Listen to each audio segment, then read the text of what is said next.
Olá e bem-vindo. Hoje vamos mergulhar fundo em um capítulo das Escrituras que, assim, parece um resumo de toda a mensagem de Jesus. Lucas capítulo 13. É um capítulo denso, né? Muito. E para nos guiar, a gente está usando duas Bíblias de estudo, a Holman e a Nova Almeida atualizada, que ajudam com o contexto.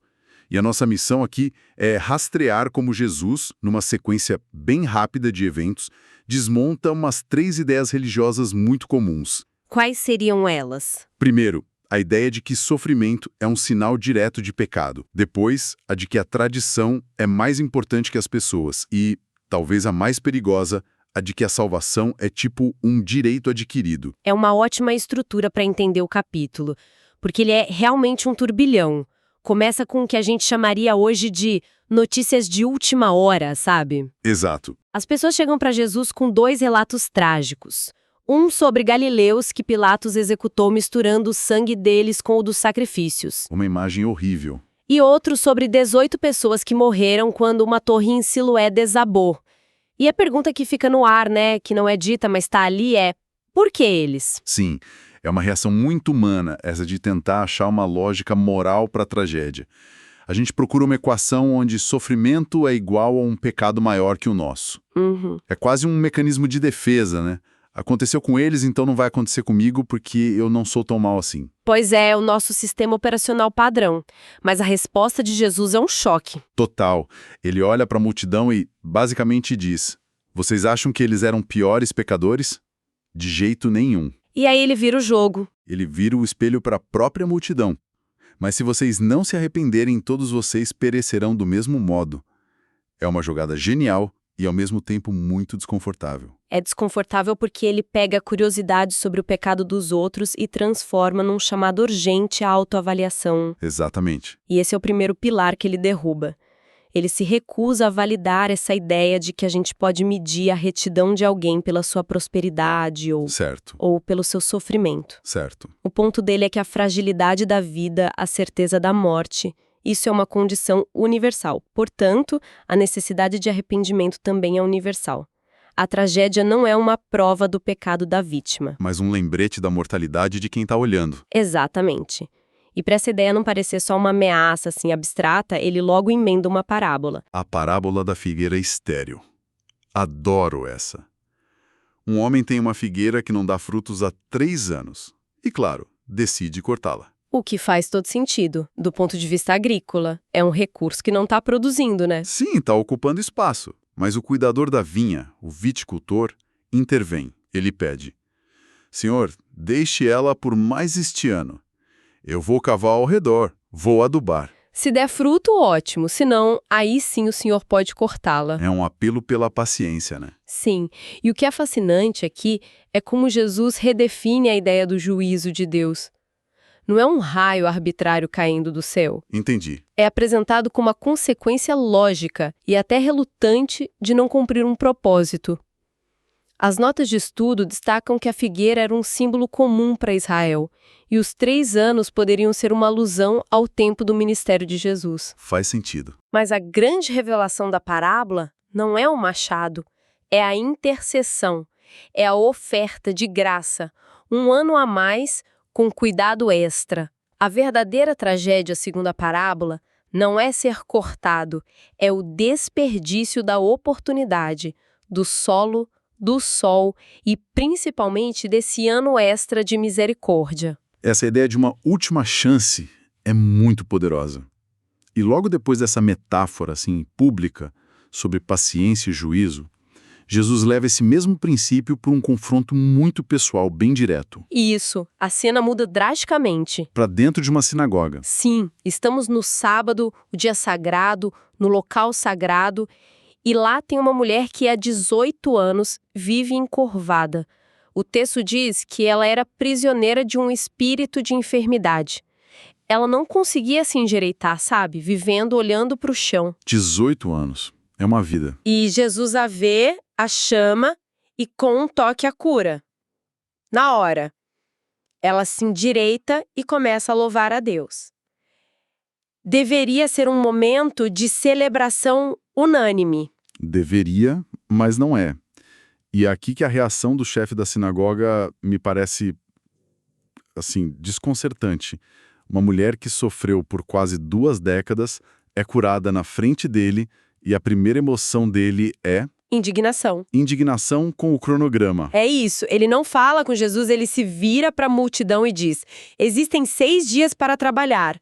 Venham para ser curados nesses dias, não no sábado. O que está acontecendo por baixo dessa reação? O que está acontecendo é o segundo grande confronto do capítulo.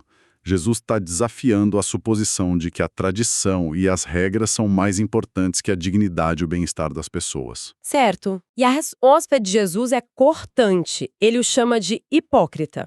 O argumento dele é simples e devastador. Ele diz: qualquer um de vocês não desamarra seu boi ou jumento no sábado para levá-lo para beber.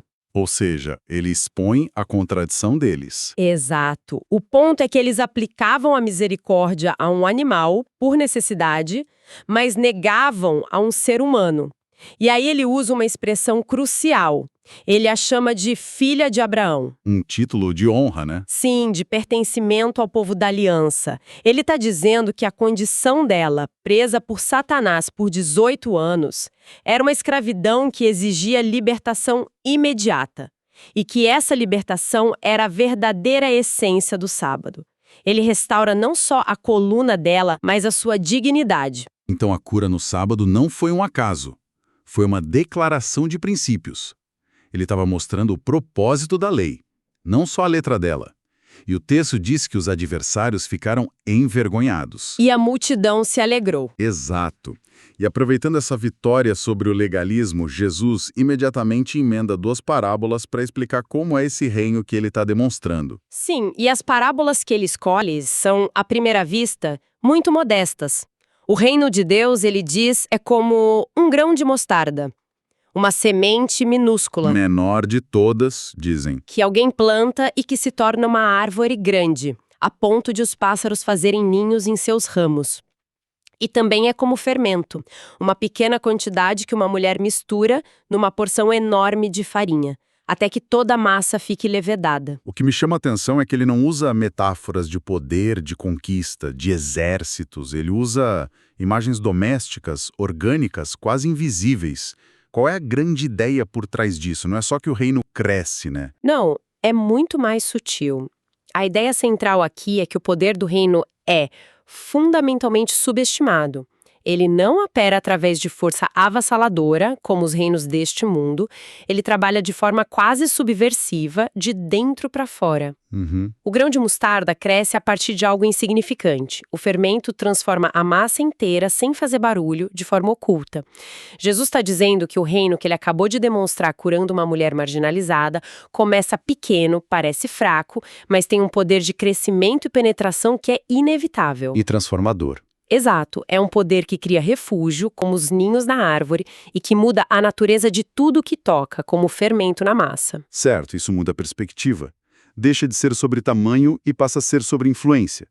Bom, enquanto Jesus continua sua jornada para Jerusalém ensinando, alguém da multidão faz uma pergunta que parece resumir a ansiedade de muita gente. Pergunta do $1 milhão, né? Pois é. Senhor, são poucos os que são salvos. É uma pergunta sobre estatísticas, sobre quem está dentro e quem está fora. E mais uma vez, como no início do capítulo com as tragédias, Jesus se recusa a responder diretamente. Ele não se interessa por números. Ele, de novo, vira a questão para a responsabilidade pessoal de quem pergunta. Exatamente. A resposta dele é: esforcem-se por entrar pela porta estreita. Ele muda o foco de quantos para como. A salvação não é um espetáculo para ser assistido, é um caminho a ser percorrido. E ele adverte que a porta não vai ficar aberta para sempre. Sabe, essa instrução para se esforçar para entrar pela porta estreita, ela pode soar um pouco áspera, quase como se a salvação fosse algo que se conquista por mérito, por pura força de vontade. Como isso se encaixa com a ideia de graça que a gente viu na parábola da figueira, com o ano extra. Essa é a tensão perfeita que o texto nos apresenta. A palavra grega para o esforçar-se, agonizomai, é de onde vem a nossa palavra agonia. Ela implica um empenho intenso, uma luta. Certo. Mas não é um esforço para merecer a entrada, é o esforço para aceitar o convite e permanecer no caminho. A graça é a porta aberta, é o ano extra da figueira. O esforço é a nossa resposta a essa graça. É o esforço de se arrepender, de priorizar o reino, de não se deixar levar pela complacência. A fé passiva, cultural. Exatamente. A fé de quem acha que já está dentro só por associação. E ele deixa isso muito claro na sequência. Ele fala de pessoas que vão bater na porta fechada dizendo: nós comemos e bebemos contigo e tu ensinaste nas nossas ruas. Eles tinham familiaridade com Jesus, eram do mesmo círculo cultural. Sim, uma proximidade física. Mas a resposta do dono da casa é um soco no estômago. Não sei de onde vocês são, afastem-se de mim, todos vocês que praticam a iniquidade. E aqui Jesus destrói a terceira suposição, a de que a salvação é um direito de nascimento ou de identidade cultural. Para a audiência original, ser descendente de Abraão era garantia. Era o passaporte. E Jesus diz que proximidade casual não é o mesmo que relacionamento genuíno, e então ele pinta um quadro chocante para eles. Pessoas virão de todos os cantos do mundo, leste, oeste, norte e sul, e vão se sentar à mesa no reino de Deus. Enquanto eles, os supostos herdeiros, ficarão de fora. É a famosa inversão. Os últimos serão os primeiros e os primeiros serão os últimos. Uma completa subversão das expectativas religiosas da época. O capítulo então se aproxima do fim com uma cena, assim, um tanto curiosa. Alguns fariseus vêm avisar Jesus que Herodes Antipas, o governante local, quer matá-lo.